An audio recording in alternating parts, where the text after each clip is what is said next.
El divulgador ambiental Miguel Aguado ha estado en Alicante para hablar de cuñadismo ambiental y otros asuntos. Protagoniza nuestra entrevista del programa.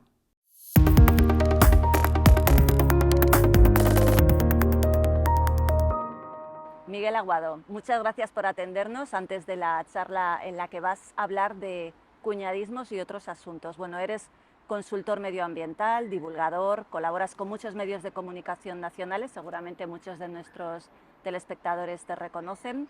Nos gustaría que nos comentaras el porqué del cuñadismo. Antes todo el mundo hablaba de política de fútbol, todos éramos unos entendidos. Ahora hemos incorporado los temas climáticos y medioambientales.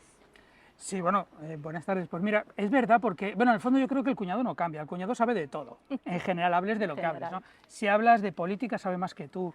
Ahora también incluso, fíjate, con las plataformas, si tú comentas que en televisión has visto una serie de televisión que es muy buena, aunque te la inventes, la ha visto y además te cuenta el final. O sea, que el cuñado es un perfil, es una forma de ser. Es gente que se cree y se considera, y lo utilizamos como pretexto en los temas ambientales también, se cree y se considera que está por encima de los demás, que él sabe más que tú y que yo. Entonces en política sabe más, a él no le engañan, aunque se engaña. En fútbol, por supuesto, sabe más, es un gran entrenador en la barra del bar, y en medio ambiente también sabe que según él todo se mezcla cuando reciclamos, con lo cual él no recicla porque él sabe la verdad, tú no. Es el que tantas cosas, sabe que los coches arden, por ejemplo, frente a los eléctricos, lo cual es absolutamente mentira, que los eléctricos no arden, etcétera, pero sabe más, es un perfil de persona y nos define también esas personas que hablan de todo y en temas medioambientales porque en el fondo se resisten a hacer cosas por los demás, a cambiar, y esto sí que se trata de algo colectivo, de trabajar todos. También podemos interpretar que el tema medioambiental antes no estaba metido en nuestro día a día o en la agenda y se ha ido incorporando un poco, quizá por necesidad o por las experiencias que vivimos cada verano y las cosas que vamos viendo, ¿no? Claro, antes, pero no hace mucho, cuando hablábamos de medio ambiente se hablaba incluso, fíjate la imagen que teníamos todos, el oso polar, ¿no? Hablábamos de pobre oso polar, que por supuesto, de cosas muy lejanas. Y ahora nos vamos dando cuenta que esto del cambio climático y lo que conlleva, porque no solamente es eso, hablamos de contaminación, hablamos de muchos aspectos que tienen que ver con el medio ambiente, falta de agua, tiene que ver, pero nos pilla de lleno. Ahora es que nos pilla al lado, ahora nos pilla que donde vivimos el verano se alarga, que hace mucho más calor, pero que de repente cae una lluvia y cae una lluvia torrencial, que es que se van acortando, digamos que es todo mucho más, digamos como más en pico de sierra, pero mucho más afilado. Eso es lo que vamos percibiendo. Antes ocurría en el Polo Norte y ahora ocurre en el pueblo donde voy de vacaciones. Es cuando lo percibimos. Pero sabes una cosa, de esto íbamos hablando siempre y yo creo que es algo también que tenemos que darnos cuenta. Le hemos puesto nombres modernos. Por ejemplo, hablamos de evitar el desperdicio alimentario. 1/3 de la comida que se produce en el planeta se tira, se produce, consume energía, consume agua, se traslada y luego no sirve para nada, porque se tira, porque esté fea, porque caduca, porque se estropea en el barco, por lo que sea. Bueno, pues esto es lo que mi abuela me decía, de que la comida del plato no se tira, lo que está en la comida en el plato se come. Entonces lo que nos hemos dado cuenta también es que ahora estamos poniendo el énfasis, le ponemos nombres, si quieres, más modernos, más actuales, pero esto es la cultura de nuestra sociedad de toda la vida. O sea, que te diría, siempre ha estado en boga, lo que pasa es que ahora nos parece que es imprescindible, pero es la cultura de nuestras abuelas, nuestros abuelos. Digo las abuelas porque las mujeres han estado más en la casa, ¿no? Pero que las luces se apagaban porque no era necesario, eso es austeridad, eso es lógica. Que la comida no se tira también y se aprovecha, y se hacen croquetas, y se hace pisto, y se hace un montón de comida aprovechando los restos de la comida. Hoy le llamamos eso, cocina de aprovechamiento, pero como esto casi todo.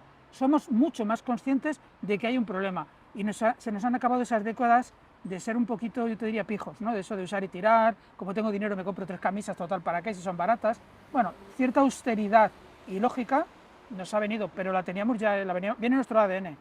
Vamos cambiando, como dices, vas a dar precisamente una charla aquí en Alicante sobre cuñadismos, aquí en la Fundación Mediterráneo.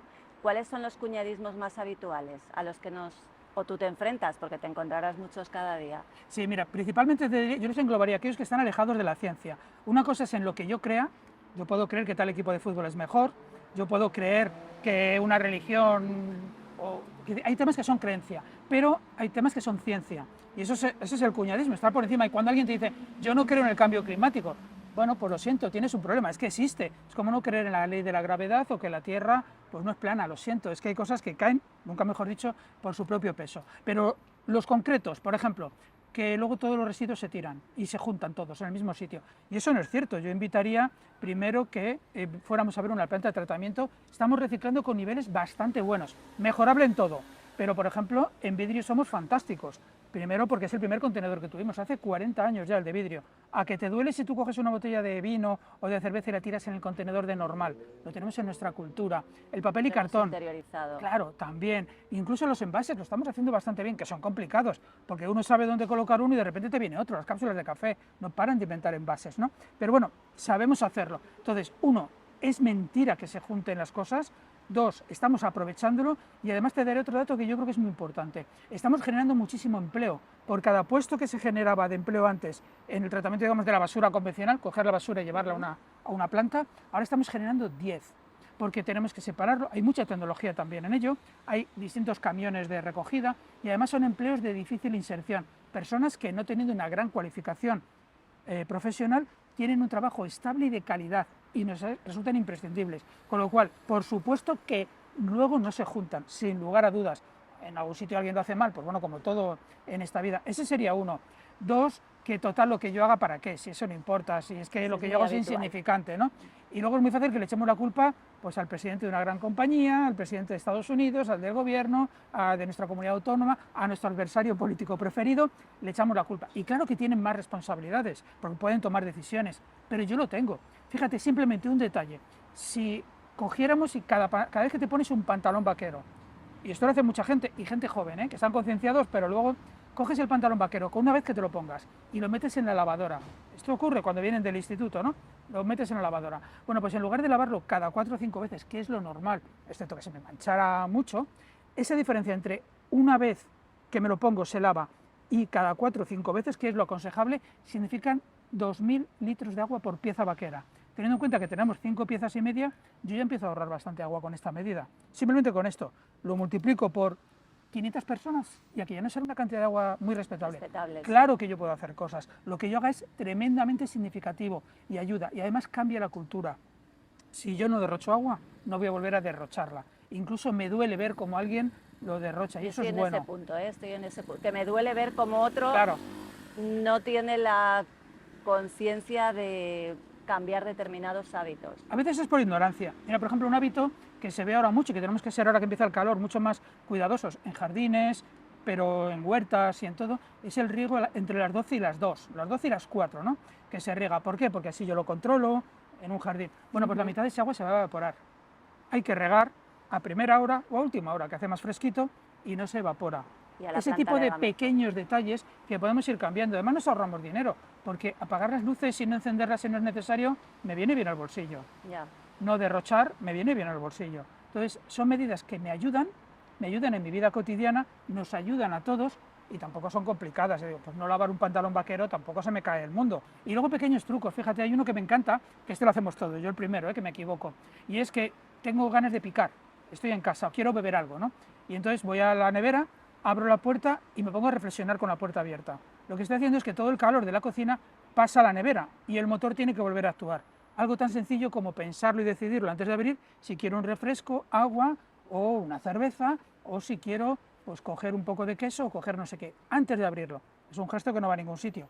Me ahorro dinero con el electrodoméstico que más consume, que es el 18% del consumo eléctrico de toda la casa, porque está encendido todo el día, lógicamente, y además estamos ayudando al planeta. Y bueno, pensar antes de abrir la puerta tampoco es un esfuerzo tremendo. O sea que los cuñados lo tienen mal, lo tienen difícil, porque no tienen razón. Son pretextos tontos. Te iba a preguntar por esos consejos para la ecología del día a día, ¿no? Cómo ser un poco más conscientes o responsables. ¿Hay alguno más que quieras añadir? Porque seguro que hay pequeñas cositas, ¿no?, que podemos hacer cada uno en casa sin un gran esfuerzo. Efectivamente. Mira, por ejemplo, cuando vamos a la compra, ya sabemos todos que no tenemos que ir a comprar comida con el estómago vacío porque compramos más, ¿no? Pero yo te diría con un poquitín de tiempo. Mira, por ejemplo, yo abro la nevera y veo que me queda un yogur, ¿no? Y entonces digo, tengo que comprar yogures porque consumimos muchos en mi casa. Te pongo este ejemplo. Entonces, como voy con prisa, voy y compro un pack de 8.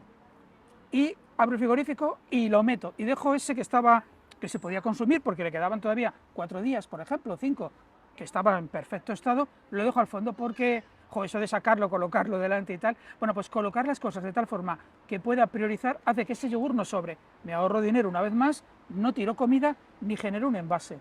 En general, lo importante de los envases es no utilizar los envases de usar y tirar, no utilizarlos de forma innecesaria. pues ocurre lo mismo. O sea que también dedicar tiempo a cómo coloco las cosas en la nevera para aprovechar más la comida, escuchando más a otros, tiene un factor muy importante. Y con el agua, que es el gran déficit, que vamos a más, que tenemos, hay muchos trucos. Fíjate, por ejemplo, si te preguntara qué es mejor, y seguramente todo el mundo diríamos, ducharse o bañarse, diríamos, ducharse es menos agua, excepto la ducha de un adolescente, que son 25 minutos. Y entonces esa yo prefiero que se bañen casi. Claro, yo prefiero que se bañen. Entonces, una ducha de 4 o 5 minutos, yo que no tengo que lavarme el pelo, yo 4. Pero alguien que tenga el pelo, 5, 5 y medio, pues eso correcto. Y ya está, y te ahorras agua. Te quería preguntar, tú que tienes más experiencia en rebatir, ¿no? Y mira que me cuesta, ¿eh? No. Con este tipo de argumentos que sabemos que sobre todo son bastante negacionistas o de la situación o que te intentan trasladar que el esfuerzo no merece la pena, ¿qué recetas nos das? Pues mira, escuchar mucho más a la ciencia en todo. También los políticos y las empresas deben hacer mucho más caso a la ciencia, porque hay cuestiones que no son de opinión, sino que tenemos afortunadamente, además tenemos en España grandes científicos y grandes universidades con estudios muy buenos, grandes laboratorios. O sea, podemos escuchar a la ciencia, incluso la ciencia cercana. En clima, hoy por ejemplo voy a compartir con una persona muy experta en clima y es de aquí. Entonces, hagámosle caso, ¿no? Escuchemos más. Entonces, escuchar a la ciencia. No, esto no es una cuestión, ya digo, opinable. Los matices quizás sí. Y muchas veces también no prejuzguemos. Hay gente que tiene mala voluntad o mal rollo porque están amargados y entonces están contra esto o aparcan en discapacitados porque total es un momentito. Ellos sí pueden, tú no. Pero esto es un perfil pequeño. En realidad esto es el 5 o el 6% de la población. Hay otra parte de la población que no hace las cosas a veces por ignorancia. Y otras veces pues porque somos baguetes, todos lo somos, ¿no? Sí. O porque no te da la vida, porque tienes un momento de tu vida muy ajetreado, a lo mejor tienes a tu padre o tu madre que están enfermos y tienes que ayudarles a cuidarles en casa y al mismo tiempo los críos y trabajar. Entonces, hay situaciones, yo te diría, parémonos a pensar, que no podemos hacer 10 cosas, pero hacemos 4, hagámoslas. Apagar las luces, consumir el agua necesaria, no derrochar, coger una camiseta que ya está estropeada y utilizarla para limpiar en casa, que está estupendamente, en lugar de ir a comprar por €1 que venden en cualquier gran superficie, un cuadradito del mismo algodón de esa camiseta para limpiar la casa. Bueno, nos ahorramos dinero y nos ayuda. No hay que hacerlo todo, no se puede pasar de 0 a 100, pero 4 o 5 cosas podemos. También te pondría que tenemos un reto por delante muy importante, que es el sentido del humor. A veces para contar las cosas somos tan aburridos que cualquiera dices, vale ya, pero dándole importancia. Entonces es difícil, es un reto, pero hay que contarlo, sí, darle salida y estar un poco a gusto, sentirnos bien. Tú y yo podemos hacer muchas cosas por el planeta y si además lo hacemos bien, nos sentimos a gusto, oye, pues que pase un cantamañanas, un cuñado, y nos diga, ¿para qué reciclas y luego todo se tira? Pues que se quede ahí, ya está, no pasa nada. Muy bien, pues te agradecemos mucho este tiempo, esperamos que vaya muy bien esta tarde aquí con el público de Alicante. Seguro, porque además tengo muchas ganas, lo voy a disfrutar. Y nos quedamos con los mensajes positivos, que todo pasito, toda piedra suma, ¿no? Y lo que dicen eso de una gota y otra, fíjate lo que hace. Muchas gracias. Gracias a ti, ¿eh?